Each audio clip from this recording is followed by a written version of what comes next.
আসসালামু আলাইকুম। বাংলাদেশ সরকারি কর্ম কমিশন বিপিএসসির যেই 47তম অ্যাপ্লাই 47তম বিসিএস এর অ্যাপ্লাই 2024-এর সেটির এসএমএস এর মাধ্যমে ফি কিভাবে জমা দিবেন, অ্যাডমিট কার্ড কিভাবে ডাউনলোড করবেন এবং আবেদন ফর্ম কিভাবে অনলাইনে ফিল আপ করবেন সেটা নিয়ে একটা বিস্তারিত ভিডিও এই ভিডিওতে দেখানো হবে যে কিভাবে আপনি অ্যাপ্লাই করতে পারেন। কারণ বিসিএস এর অ্যাপ্লাইটা খুবই ক্রিটিক্যাল। এখানে কোনো কিছু ভুল হলে কিন্তু পরবর্তীতে দেখা যায় যে আপনার ভেরিফিকেশন আপনাকে বাদ দিয়ে দেওয়ার সম্ভাবনা থাকে। সেক্ষেত্রে আমরা অ্যাপ্লাই করার ক্ষেত্রে বিপিএসসির যেই টেলটক ওয়েবসাইটটি রয়েছে bpsc.teltok.com.bd এই ওয়েবসাইটে আমরা চলে যাব। এখান থেকে অনলাইন অ্যাপ্লিকেশন 2047 বিসিএস 2024 সেটাতে আমরা ক্লিক করে এখান থেকে এসসি বোর্ড সিলেক্ট করব, এসসি রোল রেজিস্ট্রেশন এবং ইয়ার সিলেক্ট করে আমরা নেক্সটে এবং কোন ক্যাডার জন্য আমি অ্যাপ্লাই করছি, জেনারেল ক্যাডার, টেকনিক্যাল আর প্রফেশনাল ক্যাডার, জেনারেল এবং টেকনিক্যাল এবং বোথ ক্যাডার যদি অ্যাপ্লাই করি তাহলে 3 নাম্বারটা হবে। ক্লিক করে আমরা নেক্সটে ক্লিক করব। আচ্ছা, তারপরে আমাদের কাজ কি? তারপরে আমাদের কাজ হচ্ছে ওকে তারপরে আমাদের কাজ হচ্ছে এসি এগুলো বসানোর পর আমাদের কাজ হচ্ছে এনআইডি নম্বর দিতে হবে। তারপর আমাদের পাশের সনগুলো জানা থাকতে হবে, কোনটা কত সালে আমরা পাস করেছি, এনআইডি নম্বর, জন্ম সনদ, পাসপোর্ট নাম্বার এগুলো জানা থাকতে হবে। অনেক 3 মাস পূর্বে তোলা সর্বোচ্চ 300 পিক্সেলের একটা ছবি এবং 100 কেবি সাইজের রঙিন ছবি আপলোড করতে হবে। সর্বোচ্চ 300x80 পিক্সেল এবং 60 কেবি 60 কেবির মধ্যে একটি সিগনেচার আপনার থাকতে হবে। এটা আপনার সংরক্ষণে রাখবেন যাতে আপনি অ্যাপ্লাই করতে পারেন দ্রুত। উচ্চতা সেন্টিমিটারে, ওজন এবং বুকের মাপ জানা থাকতে হবে। উচ্চতা, ওজন এবং বুকের মাপ জানা থাকা লাগবে। 47তম বিসিএস 2024-এর বিজ্ঞপ্তির কপিটাও আপনার থাকা লাগবে, কারণ আপনি তাহলে বুঝতে পারবেন যে আপনি কোন কোন পদে অ্যাপ্লাই করবেন। আচ্ছা, এখানে ফ্লোচার্ট দেওয়া আছে। প্রথমে এই যে এসসি রোল টোল এগুলো দেওয়ার পরে আপনাকে লগ ইন করাবে। সেক্ষেত্রে আপনার কোন ক্যাডারে অ্যাপ্লাই করবেন সেটাও সিলেক্ট করতে হবে, জেনারেল, টেকনিক্যাল, প্রফেশনাল ক্যাডার নাকি বোথ ক্যাডার, তিনটার একটা সিলেক্ট করবেন। তারপর ডেট অফ বার্থ দিতে হবে, জেন্ডার, এমপ্লয়মেন্ট স্ট্যাটাস, আপনি কি কোনো সরকারি চাকরি করেন কিনা সেটা থাকলে থাকবেন, যদি না করেন নো দিবেন। তারপর হচ্ছে কোটা সিলেক্ট করতে হবে, আপনি কোন কোটা অ্যাপ্লাই করছেন। কোনো কোটা না থাকলে নন কোটা থাকবে, কোটা থাকলে যে কোটা আপনি অ্যাপ্লাই করছেন সেই কোটা থাকবে। তারপর আপনার মেরিটাল স্ট্যাটাস, আপনি বিবাহিত না অবিবাহিত সেটা লিখবেন, ন্যাশনালিটি লিখতে হবে, জাতীয়তা। তারপর আপনার NID number, birth registration number, তারপর হচ্ছে পাসপোর্ট নাম্বার, এগুলো থাকতে হবে। এগুলো দেওয়ার পর আপনাকে ইনসার্ট করতে হবে আপনার হাইট, ওয়াইট এবং চেস্ট, আপনার উচ্চতা, তারপর আপনার ওজন এবং আপনার বুকের মাপ। তারপর আপনার প্রেজেন্ট এবং পার্মানেন্ট অ্যাড্রেসগুলো আপনাকে এখানে ইনসার্ট করতে হবে। তারপর কন্ট্যাক্ট নাম্বার, কন্ট্যাক্ট করার জন্য মোবাইল নাম্বার সেটি দিতে হবে।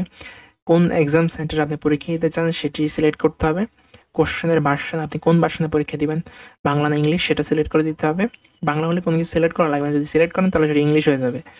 আচ্ছা, তারপর আপনার SC board roll result group passing year থাকবে, SSC board result group passing year দিতে হবে, গ্র্যাজুয়েশনের এক্সামিনেশন সাবজেক্ট ইউনিভার্সিটি রেজাল্ট এগুলো দিতে হবে, ইনসার্ট করতে হবে আপনার রেজাল্ট। তারপর হচ্ছে passing year, course duration, student ID, session, roll এগুলো দিতে হবে। তারপর আপনি নিচে চলে আসবেন, এখানে পোস্ট গ্রাজুয়েশন করলে পোস্ট গ্রাজুয়েশনটা দিবেন, মানে এমএস করলে মাস্টার্স করলে মাস্টার্স দিবেন, না তো করলে তো কিছুই নাই। এডিশনাল কোয়ালিফিকেশন, যদি আপনি যারা টিচার্স ট্রেনিং কলেজের জন্য অ্যাপ্লাই করবেন তাদের হচ্ছে এক্সামিনেশন, তারপর ইউনিভার্সিটি ইনস্টিটিউট পাসিং ইয়ার ওগুলো দিতে হবে। পোস্ট রিলেটেড যে সাবজেক্ট সেই সাবজেক্টের কোড দিতে হবে। তারপর ক্যাডার অপশন সিলেক্ট করতে হবে, ক্যাডার বা নন ক্যাডার কোনটার জন্য অ্যাপ্লাই করবেন সেটা সিলেক্ট করবেন। তারপর অ্যাপ্লিকেশন প্রিভিউ, অ্যাপ্লিকেশনটা প্রিভিউ করবে, আপনি কোন অ্যাপ্লিকেশনটা করছেন সেটা এখানে পুরোটাই দেখাবে। তারপর ভ্যালিডেশন কোডটা দেখাবে, সেটা আপনি দিতে হবে। তারপর আপনার কাজ হচ্ছে ছবি এবং সিগনেচার আপলোড করা, সেটি আপলোড করার পর আপনাকে সাবমিট করতে বলা হবে। সাবমিট করার পর আপনার অ্যাপ্লিকেন্ট কপিটা বের হবে, সেখান থেকে আপনার যেই ইউজার আইডি দেওয়া হবে সেই ইউজার আইডি বিএসসিএস স্পেস দিয়ে ইউজার আইডি লিখে 16222-তে পাঠালে আপনাকে 200 টাকা পে করতে বলা হবে টেলিটক থেকে। সেই 200 টাকা চার্জ দেওয়ার পর আপনাকে একটা পাসওয়ার্ড আপনার মোবাইলে দেওয়া হবে এবং সেখান থেকে কিন্তু পরবর্তীতে আপনি সেই আইডি এবং পাসওয়ার্ড ব্যবহার করে কিন্তু আপনি পরবর্তীতে অ্যাডমিট কার্ড ডাউনলোড করতে পারবেন। ঠিক আছে, এই ছিল আবেদনের পুরো সংক্ষিপ্ত একটা প্রসেস, মানে পুরোটার সারমর্ম বলা চলে। এখন যদি আমরা বিস্তারিত যদি দেখি যে আমরা এই এসসি বোর্ড সিলেক্ট করবেন এখানে। তারপর হচ্ছে আপনার অ্যাপ্লিকেন্ট কপি, আপনি কোনটাতে অ্যাপ্লাই করবেন, পার্সোনাল ইনফরমেশন দেওয়ার পর education qualification, cadre option, non cadre option এগুলো সিলেক্ট করতে হবে।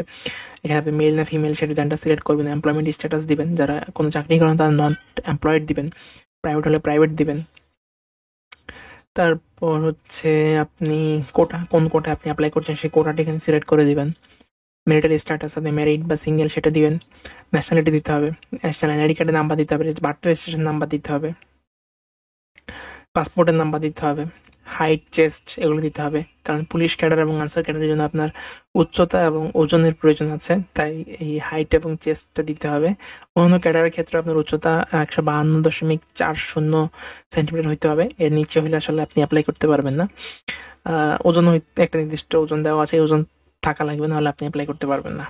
আচ্ছা, তারপর প্রেজেন্ট এবং পার্মানেন্ট অ্যাড্রেসের বেলায় আপনার বর্তমান এবং স্থায়ী ঠিকানা যেটি আছে এনআইডি কার্ড অনুসারে বসাই দিবেন, মোবাইল নাম্বার বসাইতে হবে, কোন কেন্দ্রে আপনি পরীক্ষা দিতে চান, কোন বিভাগীয় কেন্দ্রে, কিন্তু 8টা কেন্দ্রে পরীক্ষা হবে, সেই 8টা কেন্দ্রের কোনটাতে পরীক্ষা দিতে চান সেটি সিলেক্ট করবেন। তারপর হচ্ছে কোশ্চেনের ভার্সন, কোন ভার্সনে পরীক্ষা দেবেন, ক্লিক করলে হচ্ছে ইংরেজি, আর টিক না দিলে বাংলায় প্রশ্ন হবে। ইংরেজি ভার্সনে পরীক্ষা দিতে আগ্রহ হলে কেবল অনলাইন ফর্মে ইংরেজি ভার্সনের পছন্দক্রমে টিকচিহ্ন দিবেন, আর যদি টিকচিহ্ন না দেন তাহলে অটোমেটিক আপনার জন্য বাংলা প্রশ্নই আসবে। তারপর হচ্ছে যে সকল প্রার্থী এসসি দিয়েছেন বা ইকুইভ্যালেন্ট কোনো থাকলে সেটার তথ্য প্রদান করেনি, সেটা তথ্য প্রদান করতে হবে, এসএসসির তথ্য প্রদান করতে হবে, বোর্ড দিতে হবে, রোল নাম্বার, রেজাল্ট এগুলো বসাইতে হবে। এগুলো সিরিয়ালে বসাইলেই গ্রাজুয়েশন একটা চলে আসবে, কোন টাইপে আপনি পরীক্ষা দিয়েছেন, BSc engineering, BSc agriculture science, MBBS, BDS, honours pass course যেটি, সেটি সিলেক্ট করে আপনি আপনার স্টুডেন্ট আইডি কার্ড, সেশন এগুলো দিয়ে আপনি পরবর্তী ধাপে আপনি এন্ট্রি করতে পারবেন। এই হচ্ছে প্রসেস। আশা করছি আপনারা বুঝতে পেরেছেন। যারা আমাদের চ্যানেলটি এখনো সাবস্ক্রাইব করেন, চ্যানেলটি সাবস্ক্রাইব করে দেবেন, ভিডিওটি বেশি বেশি বন্ধুদের শেয়ার করে দিবেন। আর এই নোটিশটি যদি পেতে চান, বিপিএসসির যেই নির্দিষ্ট ওয়েবসাইট রয়েছে bpsc.gov.bd, সেখান থেকে আপনারা এই নোটিশটি ডাউনলোড করতে পারবেন। ধন্যবাদ সবাইকে। দুইটা টেলিগ্রাম চ্যানেলের সাথে আমরা পরিচয় করে দিব। একটা হচ্ছে Daraz offer and review channel. এই টেলিগ্রাম চ্যানেলে আপনারা দারাজের সকল অফার এখানে পেয়ে যাবেন, কোন পণ্যটি সবচেয়ে কম দামে এখানে কিনতে পাবেন, দেখেন এখানে জ্যাকেটটি সবচেয়ে কম দামে পাবেন, কখন পাবেন, কীভাবে পাবেন, কোন কোন বাউচার এখানে ব্যবহার করতে পারবেন, কী কী ডিজাইনের রয়েছে, ফ্লাক্স দেখতে পাচ্ছেন, এখানে সকল পণ্য দারাজের যত পণ্য আছে, কোন পণ্যটা কখন ছাড়া আছে সেটা দেখার জন্য এখান থেকে আপনারা এই লিঙ্ক থেকে ডাউনলোড কিনতে পারবেন আপনার দারাজের পণ্যগুলো। এখানে দারাজের সকল অফার দেওয়া থাকে। আমরা এই গ্রুপের লিঙ্ক বা টেলিগ্রাম চ্যানেলের লিঙ্ক ভিডিও ডেসক্রিপশন বক্সে দিয়ে রাখবো। এছাড়াও আপনারা চাইলে t.me/দারাজ অল অফার বিডি এই লিঙ্কে গিয়েও আপনারা কিন্তু এই টেলিগ্রাম চ্যানেলে যুক্ত যেতে পারেন। এই টেলিগ্রাম চ্যানেলে যাবতীয় সকল অফার পেয়ে যাবেন। আচ্ছা, আরেকটা চ্যানেল আছে, সেটা হচ্ছে গভর্নমেন্ট জব সার্কুলার বিডি। এখানে আপনারা কিন্তু সরকারি সকল সার্কুলারগুলো খুব সহজে পেয়ে যাবেন। এই চ্যানেলটির লিঙ্ক হচ্ছে টেলিগ্রাম t.me/গভর্নমেন্ট জব সার্কুলার বিডি। এই ওয়েবসাইটের লিঙ্ক, এই দুইটা চ্যানেলের লিঙ্ক ভিডিও ডেসক্রিপশন বক্সে দেওয়া থাকবে। আপনারা চাইলে সেখান থেকে এই চ্যানেলগুলোতে যুক্ত হয়ে যেতে পারেন।